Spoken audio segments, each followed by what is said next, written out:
Vamos a traer estudios sobre el tema decisivo para este último tiempo del anticristo. Hacía años y años y años que yo ni predicaba ese mensaje ni sentía tocarlo. El último día de la campaña en Mayagüez Dios me mostró que predicara ese mensaje, porque naturalmente es el tiempo ahora decisivo para esto. Gloria al nombre de Jesús. Vamos a abrir la Biblia, profeta Daniel capítulo 7, versículo 2. Daniel capítulo 7, versículo 2 en adelante. Dice que Daniel tuvo una visión nocturna, y miraba yo en mi visión de noche, y los cuatro vientos del cielo combatían en el gran mar, y cuatro bestias grandes, diferentes la una de la otra, subían del mar.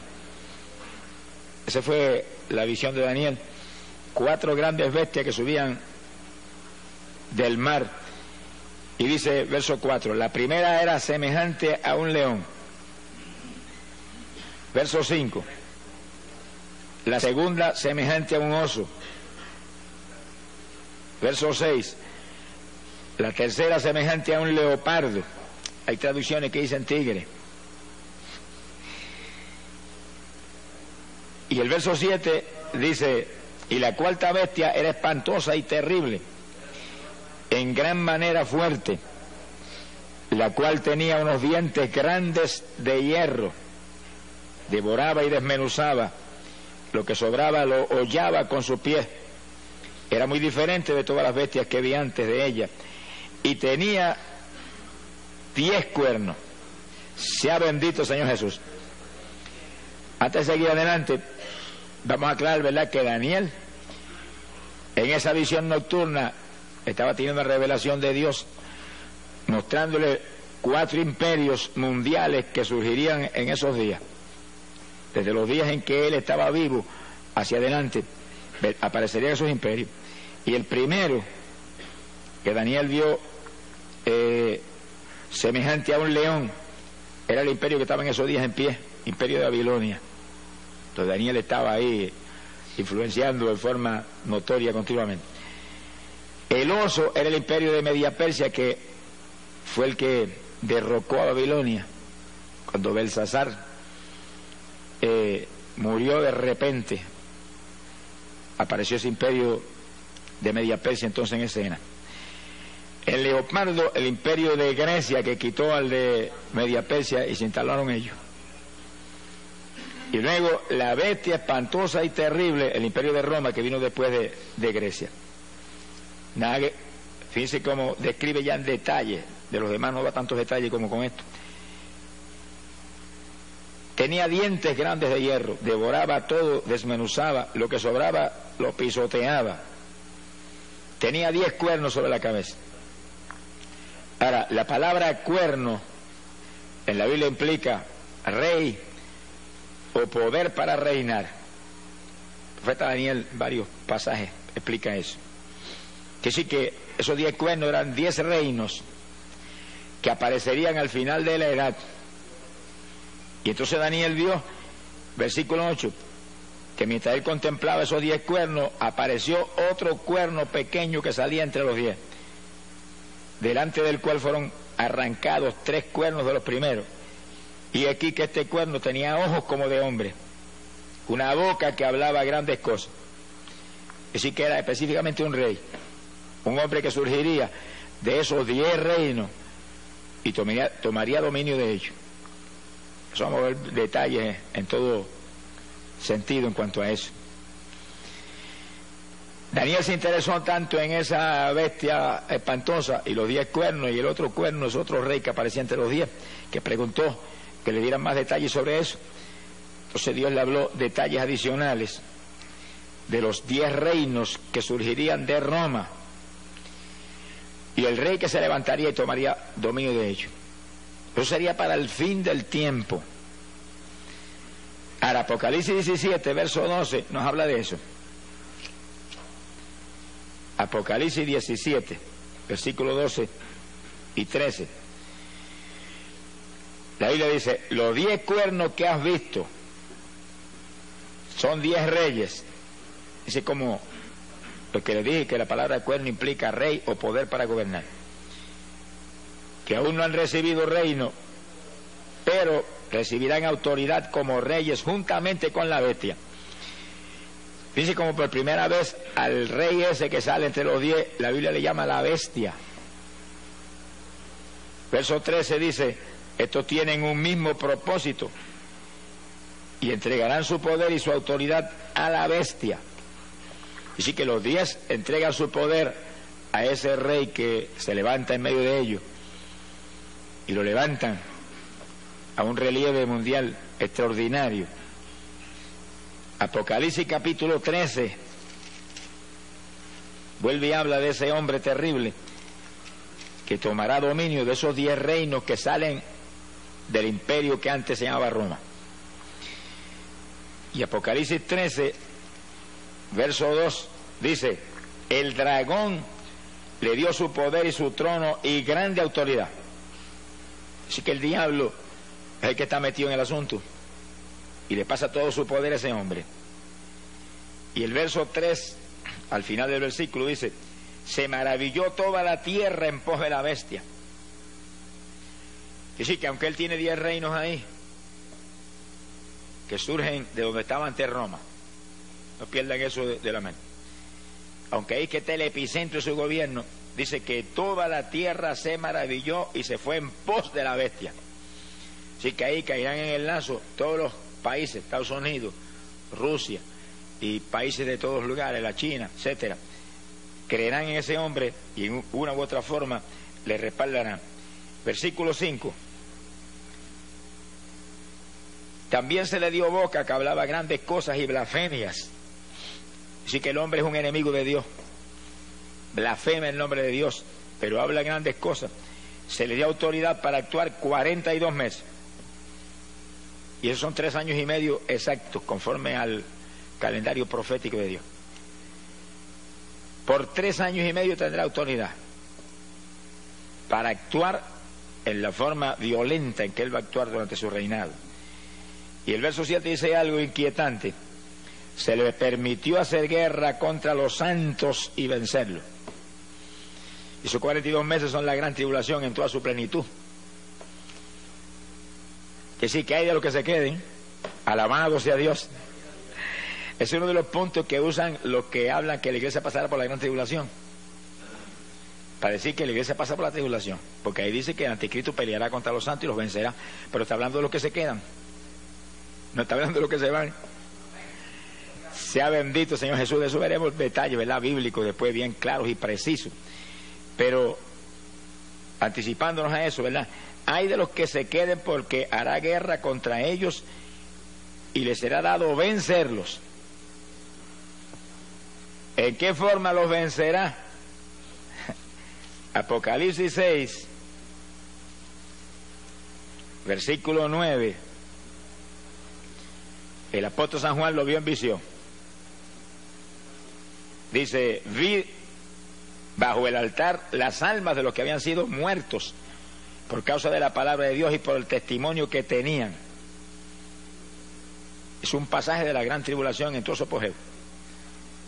Clamaban a gran voz y decían, ¿hasta cuándo, Señor santo y verdadero, nos juzgas y vengas nuestra sangre en los habitantes de la tierra? Que sí, que los vencerán, sencillamente serán martirizados. Mártires. Palabra dice luego en forma clara que van a ser degollados aquí abajo por causa del testimonio de Cristo que mantienen. Pero el que no mantenga el testimonio, ese será sellado con el número de la bestia, que dice la Biblia ahí mismo en Apocalipsis 13, verso 18, que su número es el 666. Sea bendito el nombre de Jesucristo. Es decir, que vienen eventos de una importancia tremenda para el pueblo de Dios. Terrible. Y cuando vemos que ahora mismo todas las señales del retorno de Cristo se cumplen, esta es la época de nosotros pelear con todo para estar asegurados de volar cuando suene la trompeta. Cuando suene la trompeta, y probaremos con la Biblia eso bien claro y bien detallado en breve, Cuando suene la trompeta, los creyentes firmes volarán. Ni veremos al anticristo, ni veremos gran tribulación, ni veremos nada de eso. Pero no lo crea hasta que no se lo probemos con la Biblia. Alabe lo que él vive. Bendito el Señor Jesucristo. Para Daniel capítulo 8, verso 24, vuelve y habla de este hombre que le llama la bestia. El libro de Apocalipsis. Daniel capítulo 8, versículo 24, 23 en adelante. Dice: y al fin del reinado de estos, cuando los transgresores lleguen al colmo, dice, cuando estuviéramos en plena apostasía, maldad extrema en la tierra, se levantará un rey altivo de rostro y entendido en enigmas. Ese es el hombre que Juan le llama el anticristo, Apocalipsis le llama la bestia. Su poder se fortalecerá, mas no con fuerza propia. Ya vimos en Apocalipsis 13 que el diablo le da todo su poder. No es con la fuerza de él, es con la fuerza de Satanás. Dice como el diablo imita a Dios en todo. Nosotros no nos movemos con fuerza nuestra tampoco. Nos movemos con la fuerza del Espíritu Santo que está en nosotros, que Jesús nos ha dado. Y el anticristo tampoco se moverá con su fuerza, se moverá con la fuerza del diablo. Que sí que es el diablo imitando lo que Dios hizo con Jesús, que le pasó todo el poder a Jesús. Ahora él viene y le pasa todo el poder a ese hombre. Bendito sea el Señor Jesús. Vamos a ver más de eso ya mismo. Su poder se fortalecerá, mas no con fuerza propia. El diablo le pasará su trono y todo su poder. Causará grandes ruinas, prosperará, destruirá a los fuertes y al pueblo de los santos. Ahí vuelve lo mismo otra vez. Desde Daniel está profetizado que hará guerra contra los creyentes que están aquí abajo en ese tiempo y los destruirá. Ahora está hablando físicamente y espiritualmente. Los que le acepten los destruye espiritualmente. Los que lo rechacen y mantengan el testimonio de Cristo los destruye físicamente. La persecución más terrible que jamás habrá visto contra el cristianismo vendrá ahora. Será una repetición de la Inquisición romana, pero en forma abierta y pública y trágica para los que se queden. Por eso que hay que dar una voz de alerta al pueblo y mostrarle cómo es que tenemos que estar preparados para irnos, para que escapemos de esto, más el galardón tremendo que recibirá los que se vayan con el Señor. No es lo mismo lo que se salvan en la tribulación que lo que se salvan cuando suene la trompeta y volemos, que somos la novia de Jesucristo y estaremos en boda allá arriba mientras la tribulación está en su apogeo y matando cristianos aquí abajo por miles. Quiere decir que aparte de escapar de la tribulación, seremos el pueblo que donde quiera Cristo vaya, nosotros iremos detrás de él. Primera de Tesalonicenses 4:16 lo dice bien claro. Que sí, que irse en el rapto es el privilegio más grande que jamás Dios le haya concedido a humano alguno. Por eso que la Biblia dice que la gloria postrera de esta casa será mayor que la primera. Nunca, ni los días apostólicos, ni en ninguna época ha vivido el pueblo algo tan grande que jamás moriremos. Oiga eso. Jamás van a pasear este cuerpo que tenemos ahora en un ataúd por ahí hasta el cementerio. Jamás. Jamás la muerte va a tener el privilegio de meternos el aguijón y hacer que esto deje de respirar. Se ha glorificado el nombre de Dios. Y el privilegio de en un segundo recibir un cuerpo igualito al que tiene Jesucristo. Bueno, es grande lo que Dios nos ofrece. Si perdemos esa bendición, somos los más necios de los seres humanos. Sonríese, que el Señor le ama. Pero la Biblia dice que es lo que hay que hacer. Si no lo hacemos, es cuestión nuestra.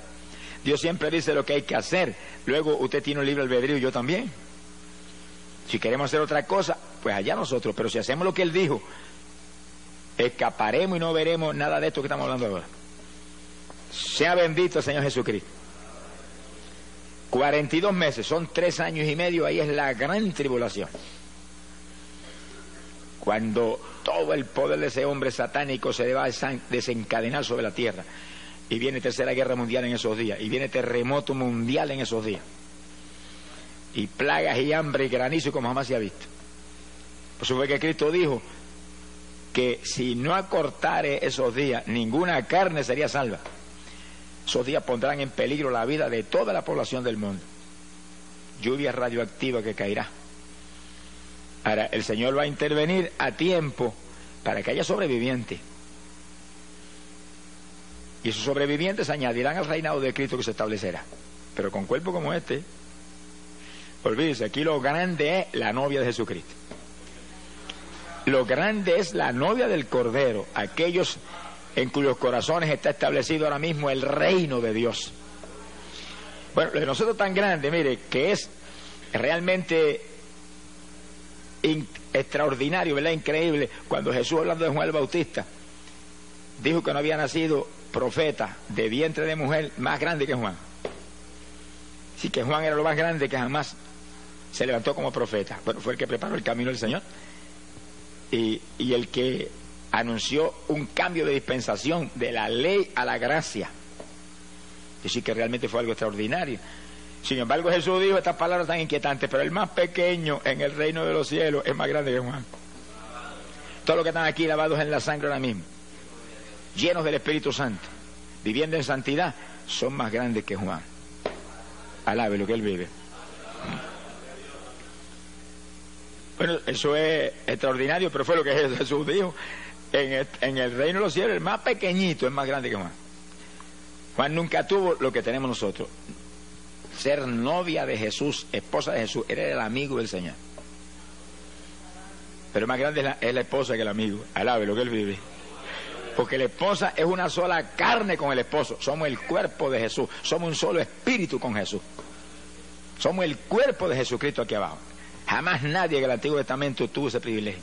Nadie de la edad apostólica para acá es que tenemos esa maravilla. Y sin embargo, ¿cuántos se lo dejan robar del diablo? ¿Cuántos evangélicos usted ve que ahí andando ahí, arrastrándose ahí en una vida cristiana superficial? ¿Cuántos que predicaban, ministraban, se fueron atrás? Están ahí hecho un escombro. Qué terrible.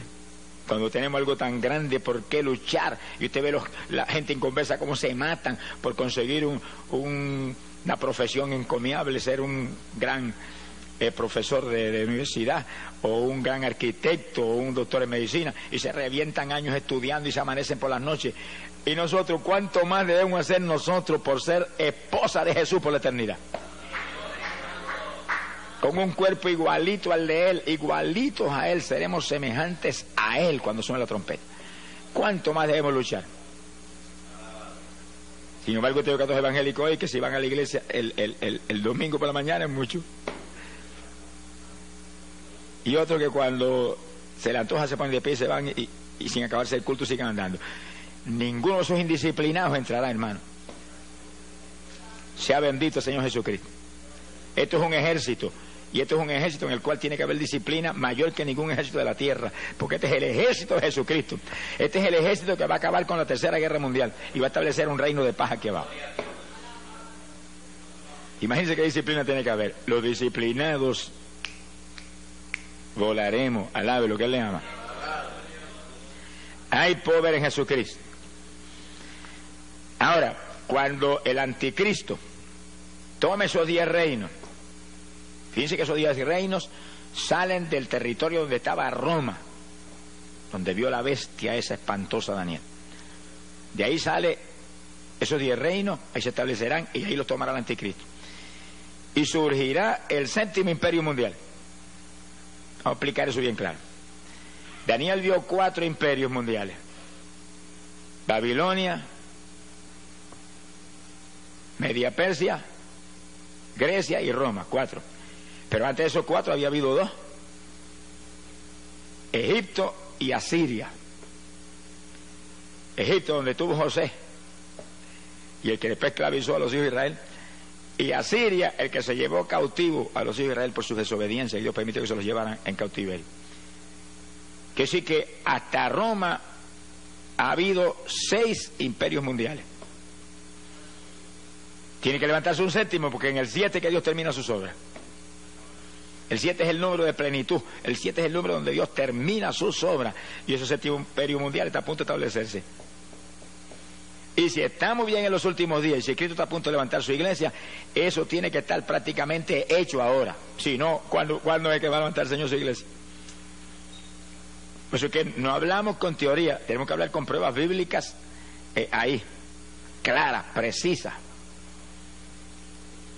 ¿Qué territorio ahora mismo es el que ocupó Roma en aquellos días de los Césares y de su imperio terrible? Lo que hoy en día llamamos la Europa occidental es el territorio geográficamente hablando que ocupó Roma. Que sí que en la Europa occidental tiene que haber sucedido algo grandísimo, tremendo, increíble, que ha preparado el escenario para que el anticristo aparezca y tome los 10 reinos de que habla Daniel ahí y establezca ese séptimo imperio mundial. Mundial, porque todo el mundo seguirá en pos de él. Directa o indirectamente todo el mundo apoyará al hombre, todas las naciones, y habrá unidad y habrá prosperidad, y con engaño prosperará todo. Y todo el mundo tendrá los ojos puestos en ese hombre. Las Naciones Unidas lo han dicho, que están esperando un hombre, que ningún comité lo puede hacer, han probado comités de todo tipo. Un hombre que tenga tal sabiduría, tal poder persuasivo, que pueda convencer a las naciones y traer paz, impedir la Tercera Guerra Mundial, levantar la economía del mundo. El hombre está ahí esperando el momento para él tomar los 10 reinos y aparecer en escena. Que sí que en la Europa occidental tiene que estar preparado el escenario para eso, porque ese es el territorio que ocupaba Roma, y ahí que dice Daniel que aparecerá 10 cuernos sobre la bestia romana. Entonces, al ver lo que ha pasado en la Europa occidental, nos quedamos atónitos. Porque cuando terminó la Segunda Guerra Mundial, década del 40, las naciones de Europa quedaron todas arruinadas económicamente. Francia, Inglaterra, esos estaban arruinados después de esa guerra. Entonces, en el 1957, se unieron 6 de esos países de la Europa occidental, 6. Y en un tratado que se llamó el Tratado de Roma, quedaron unidas las economías de los 6 países tratando de levantarse y superar la tragedia en que habían estado viviendo económicamente hablando. Y ahí se unieron Francia, Italia, Alemania Occidental, Holanda, Bélgica y Luxemburgo. 1957, y le llamaron el Tratado de Roma a esa unidad. Fíjese que lo que Daniel dice, que ese imperio surge de Roma. Pues le pusieron el nombre por si acaso alguna duda. Bendito el nombre de Jesús. Ahora, en el 1971, nunca olvido que yo predicaba campaña en Chicago, y una noche prediqué sobre este tema, y al otro día apareció en los periódicos en letras grandes: Inglaterra se une al mercado común europeo, 7º país que se unía. Luego, después de Inglaterra, se unieron Dinamarca e Irlanda, 9 países, y años más tarde se unió Grecia, los 10 países. Pero cuando yo llegué ahora a Europa a predicar, se acababan de unir España y Portugal, que sí que hay 12. Eso te muestra a ti que 2 tendrán que salir, porque el anticristo va a tomar 10 reinos, no son 12. La Biblia no puede fallar ni por un ápice, porque es matemáticamente precisa. 2 saldrán. Y realmente fue extraordinario ver hace apenas unos días o unas semanas, que salió una proclama de las naciones del mercado común europeo, que es como le llaman a esa unidad, que estaban muy decididos a sacar 2 naciones fuera, porque la economía del mercado no estaba a lo alta que ellos creen que debe estar. Pero ahora mismo, en esos que están unidos, hay más de 330 millones de personas unidos, como si fueran prácticamente un solo pueblo. Pronto, dicen ellos, que van a quitar las fronteras, y entonces una persona pasará de un país a otro sin enseñar ni papeles ni nada, porque no va a haber fronteras. Serán un solo imperio, un solo reino, y pondrán un sistema monetario común. Entonces eso está ahí ya determinado. Quiere decir que ese es el imperio del anticristo, donde está Francia, Inglaterra, Alemania, todos esos países ahí, sin saber lo que les viene para encima. ¿Y en manos de quién van a caer? Y un país como España, que le da la espalda al Evangelio, y que ahora mismo hay como 40 millones de personas, y no sé cuál sería el número preciso, ¿verdad? Pero no hay probablemente ni 100.000 creyentes. en 40 millones de personas. Y eso es una cosa increíble. No han creído en la verdad, Jesucristo. Les será dado creer en la mentira, eso es lo que dice la Biblia. Cuando venga el anticristo lo agarrarán como el Mesías que viene del diablo. Sea bendito el nombre de Jesús.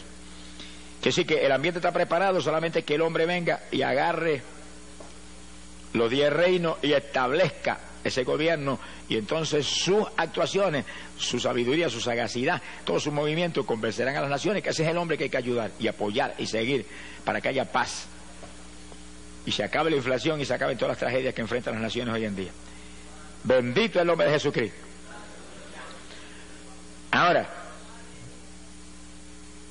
viendo nosotros un cumplimiento profético tan terrible como es ante nuestros ojos, ¿cuál tiene que ser la reacción nuestra? Bueno, lo que dijo el profeta Jeremías, que son palabras que quedaron escritas ahí y están en pie hoy para la iglesia del Señor como nunca antes. Jeremías capítulo 6, verso 16. Dijo, paraos en los caminos y mirad. Hay muchos caminos aquí abajo, muchas rutas, muchos senderos. Hay que pararse y mirar para todos lados, este, aquel, el otro. Y preguntar por la senda antigua. ¿Cuál es el buen camino? Y seguirlo, y hallaréis reposo para vuestras almas. Que sí, que en la época de decidirse, toda la humanidad tiene que pararse, detenerse un momentito de todas sus inquietudes y sus preocupaciones terrenales y materiales, y preguntar cuál es la senda antigua, cuál es el buen camino, cuál es el único camino. Y cuando le digan el único camino es Cristo Jesús, sígalo, alabado sea Dios. Pero aquí no es que yo lo recomiende ni que yo crea que ese es, no, es que él mismo lo dijo, Juan 14:6, yo soy el camino. Un camino. Esas palabras quedaron metidas en el corazón de los cristianos apostólicos, hasta el punto que le llamaban los del camino. Es la única ruta, esa es la senda antigua, pero no como lo quiero no tomar, no, como lo tomó la iglesia apostólica. Un camino saturado de amor hacia los demás hermanos, de unidad entre el pueblo de Dios, un camino saturado de poder, un camino saturado de santidad, un camino saturado de oración, un camino saturado de ayuno. La iglesia apostólica no hacía nada sin la congregación y ayuno. Léalo en Hechos capítulo 13, cuando fueron a mandar a Bernabé y a Pablo, estaban todos en ayuno clamando hasta que el Espíritu habló y dijo, estos dos son los que he separado para esta obra. Esa es la senda antigua, hay que volver a esa senda. Cuando el Pentecostés empezó en Puerto Rico, empezó en esa senda. Y los primeros pentecostales aquí tenían una fe sobrenatural, dependían de Dios para todo. Se enfermaba la vaca, oraban a la vaca y se sanaba la vaca. Se ha glorificado el nombre de Dios. Vigilaban continuamente, oraban y ayunaban, había santidad a toda profundidad. Era todo el mundo lleno del Espíritu Santo. Hoy en día eso ha descendido no se sabe cuántos metros espirituales. Y diga ese pentecostal que usted va y no sabe si es pentecostal o qué es. Porque de mirar por fuera, ya uno sabe que algo raro ha pasado, algo rarísimo ha pasado. Alabado sea Dios. Pero el llamado es, vuelve a las primeras obras, vuelve al primer amor. No te apartes del primer amor, porque si te apartas del primer amor, dice la Biblia, estás caído. Hay que arrepentirse y volver a las primeras obras. Jesús no ha cambiado. Si Él no ha cambiado, la iglesia no puede haber cambiado tampoco. Si Él no ha cambiado, el Espíritu Santo no ha cambiado, que es su emisario grande aquí abajo. Nada ha cambiado, lo que ha cambiado son la gente. Las denominaciones, las religiones, son las que han cambiado, se han modernizado, han dañado el Evangelio. Alabado sea Dios. Pero nosotros, hermanos, hagámonos más primitivos cada día, aunque nos digan ridículos, aunque nos digan fanáticos, aunque les digan lo que les dé la gana. Pero ese pueblo fanático, ridículo, lleno del poder de Dios, es el pueblo que se va con el Señor cuando suena la trompeta. Alabado sea Dios. Esa es la novia de Jesús. No me diga a mí que cristianos mundanos se dan cuando el Señor dice en su palabra que no podemos establecer yugos desiguales. Y Él va a establecer yugos desiguales. Él que es espiritual y santo, con creyentes mundanos saturados de cuanta basura hay aquí abajo. Ni en sueño. No son parte del cuerpo. Bendito sea Dios. Tenemos que ser como Él. La Biblia lo dice, los discípulos serían semejantes a Él. Él lo dijo, ser santo porque yo soy santo. Y luego dijo algo más, que es una inquietud terrible, ser perfecto como mi Padre Celestial es perfecto. ¿Será posible eso? Bueno, si él lo dijo, tiene que ser posible, porque no me diga que Jesús nos va a imponer una carga que sea imposible. Es posible. Lo que pasa es que hay que vivir como vivió él. Hay que vivir como vivió él, en comunión con el Padre, dispuesto a hacer la voluntad de Dios, me guste o no me guste. Y una vida de profunda oración. Hay poder en Jesucristo. Esta es la época decisiva, cuando tenemos que decidirnos, porque son dos los que vienen. Alabe lo que él vive. Uno de arriba del cielo y otro de abajo de las tinieblas. Daniel dice, Apocalipsis 13, que vio una bestia que salía del mar, de abajo de lo profundo. Viene ese diablo terrible que entrará en este hombre, en el anticristo, y lo volverá a la bestia. Quiere decir que todo el poder de Satanás se mete en ese hombre. Son dos que vienen. Ahora, ¿cuál de los dos llega primero? Bueno, hay una teoría que llega primero el anticristo, porque si dice que sí, la iglesia se va a quedar abajo en la tribulación, pues el anticristo vino primero.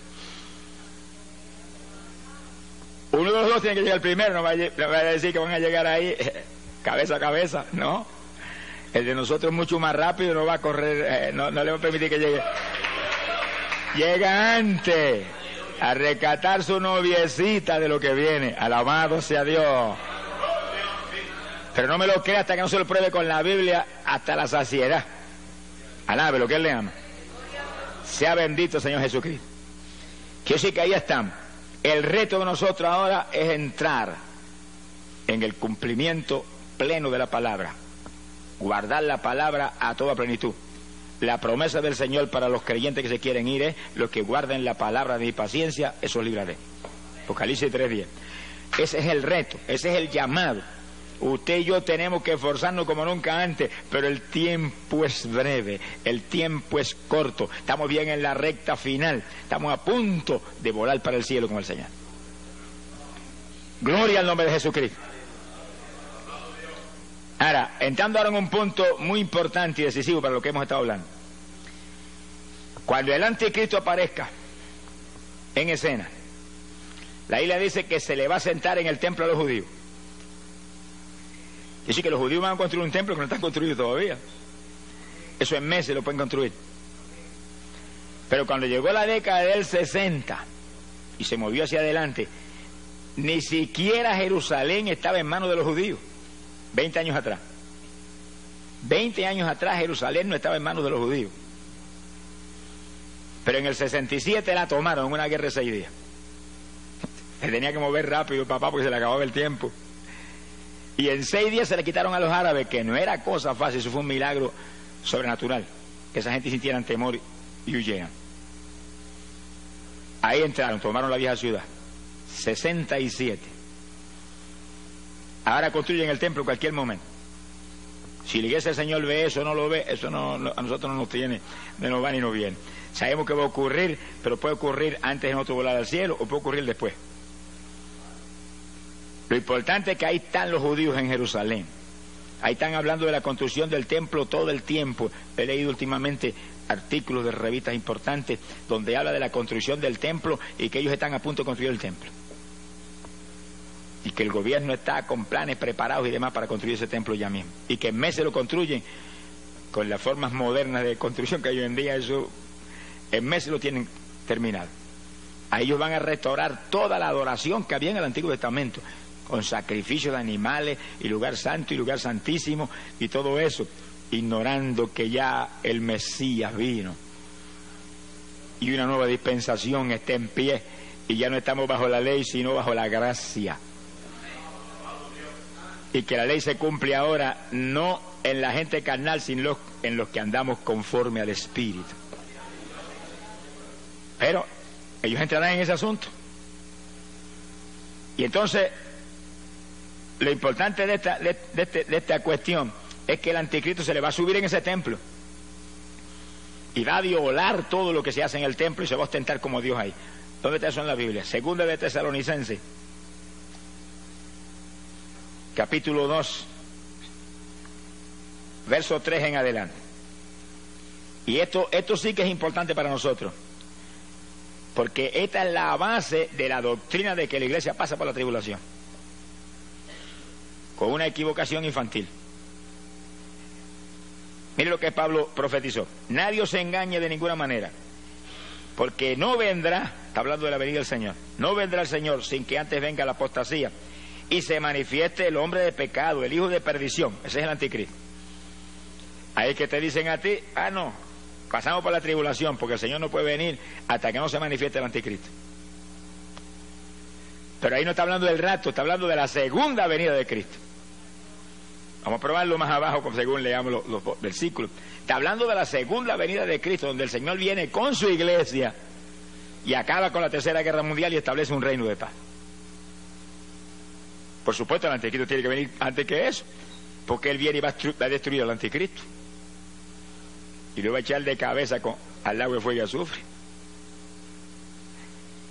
Ahora, fíjese el resto: el cual se opone y se levanta contra todo lo que se llama Dios. Ahí está, en toda la tribulación, los últimos 3 años y medio, últimos 42 meses, oponiéndose a todo lo que se llama Dios, o es objeto de culto. Hay de los que rindan culto al Señor en esos días, tanto que se sienta en el templo de Dios como Dios, haciéndose pasar por Dios.